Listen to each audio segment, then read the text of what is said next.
और कच्चे तेल की कीमतों में उछाल, इंडोनेशिया का ऑयल प्रोडक्शन बढ़ा। ये मार्केट को लेकर बड़ा अपडेट है कि कच्चे तेल की कीमतों में जहां एक तरफ उछाल देखने को मिल रहा है, तो वहीं इंडोनेशिया का जो ऑयल प्रोडक्शन है उसमें इजाफा हुआ है।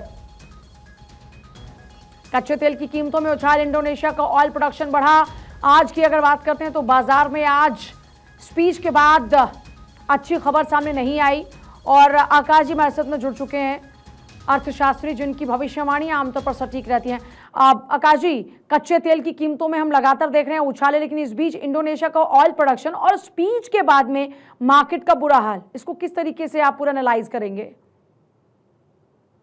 देखिए, आज जो है ट्रम्प साहब की स्पीच के बाद जो है हम सबने देखा किस तरीके से लड़का है, किस तरीके से मार्केट्स में डाउनवर्ड चल रहा है, क्योंकि अब जो बात कही गई है, अब लोगों को लगता है कि शायद 2-3 हफ्ते और चले। अब लगता है कि शायद बहुत ज्यादा इंटेंसिव है। ऑलरेडी ग्लोबल इकोनॉमी बहुत कमजोर हो चुकी है। देखिए, दर्शकों को बता दूं, ग्लोबल इकोनॉमी मेरी ऑर्गेनाइजेशन आकाश का मानना है 3.5% के आसपास जीडीपी ग्रोथ का लॉस हुआ है और लॉस इसलिए नहीं ज्यादा हो सकता। तो इसलिए जो है क्योंकि लॉसेस ग्लोबल इकोनॉमी में बहुत ज्यादा हो रहे हैं, तो वो जो है मार्केट्स को डाउन कर रहे हैं। रियल एस्टेट के नाम से लेती, अगर ये वॉर और चलती है तो उसमें क्या होगा, ग्लोबली इन्फ्लेशन भी बढ़ेगी, साथ ही साथ डेफिसिट भी बढ़ेंगे, अनएम्प्लॉयमेंट भी बढ़ सकती है। क्योंकि आज की तारीख में हमें नहीं भूलना चाहिए, हिंदुस्तान में ठीक है, सरकार ने बहुत काम किया, मोदी सरकार ने, इन्होंने ऑलरेडी एक्साइज कम कर दी है। एक्साइज कम करने की वजह से मैंने जैसा जिक्र भी किया आपको कि बाजार में आज अच्छी खबर नहीं आई, बाजार में आज गिरावट देखने को मिली, उसको लेकर आप क्या कहेंगे?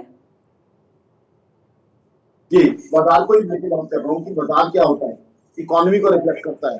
आज हम देख रहे हैं कि इकोनॉमी किस तरीके से वीक हुई पड़ी है, तो जब इकोनॉमी वीक होगी तो जाहिर सी बात है वो बाजार में रिफ्लेक्ट करेगा। तो वही चीज बाजार के रिफ्लेक्शन में दिख रहा है, इकोनॉमी की वीकनेस जो है वो बाजार में रिफ्लेक्ट कर रही है। इकोनॉमी बहुत हो चुकी है, इकोनॉमी ग्लोबल इकोनॉमी में करीब 4% के आसपास जीडीपी ग्रोथ डाउन जाने की संभावना है और वो सारी चीजें मार्केट के ऊपर सीवियर इम्पैक्ट डाल रही हैं जी। और ग्लोबली जो है सभी जगह मार्केट में हमने देखा है डाउन टर्न चल रहा है। अब जब इकोनॉमी सही नहीं चलेगी, डेफिसिट बढ़ेंगे, अनएम्प्लॉयमेंट बढ़ेगा, तो बाजार कैसे सही चलेगा? अल्टीमेटली जो है मार्केट्स को इकोनॉमी को देखना है। इकोनॉमिक ग्रोथ नहीं करेगी तो जाहिर सी बात है कंपनीज उस तरीके से कमा नहीं पाएंगी, कंपनीज नहीं कमा पाएंगी, टैक्स नंबर्स नहीं आ पाएंगे, income tax collection, GST collection उस तरह का नहीं होगा, एम्प्लॉयमेंट अपॉर्चुनिटीज उस तरह की नहीं होंगी। तो वो सारे हालात दिख रहे हैं कि ग्लोबल इकोनॉमी पहले से ही स्लो डाउन का शिकार थी, रशिया यूक्रेन वॉर की वजह से, इजराइल के इशू की वजह से। अब ग्लोबल इकोनॉमी जो पहले से ही कमजोरी का शिकार थी, एक बीमार ग्लोबल इकोनॉमी मैं कहूं, उसके ऊपर इतना ज्यादा बड़ा प्रहार होना और ग्लोबल इकोनॉमी को डीप रिसेशन में ले जाएगा। मेरी ऑर्गेनाइजेशन आकाश का मानना है ग्लोबल इकोनॉमी अब स्टैगफ्लेशन में जाने की संभावना है। स्टैगफ्लेशन का मतलब है एक तरफ ग्लोबल इकोनॉमी का स्टैग्नेट कर जाना, दूसरी तरफ इन्फ्लेशन बढ़ जाना, यानी लोगों की कमाई कम हो जाना और खर्चे और ज्यादा बढ़ जाना। और वो चाहे इंडिविजुअल का घर हो चाहे मार्केट्स हो, सबके लिए एक बहुत ही नेगेटिव चीज होती है। वही चीज का अब दिख रहा है कि आगे चल के क्या होगा। हालांकि ट्रम्प साहब ने अभी तो कुछ स्टेटमेंट दी है, आगे चल के कब वो चेंज कर लेते हैं, क्योंकि हमने देखा है उनकी स्टेटमेंट काफी जल्दी चेंज भी होती हैं, वो वक्त बताएगा।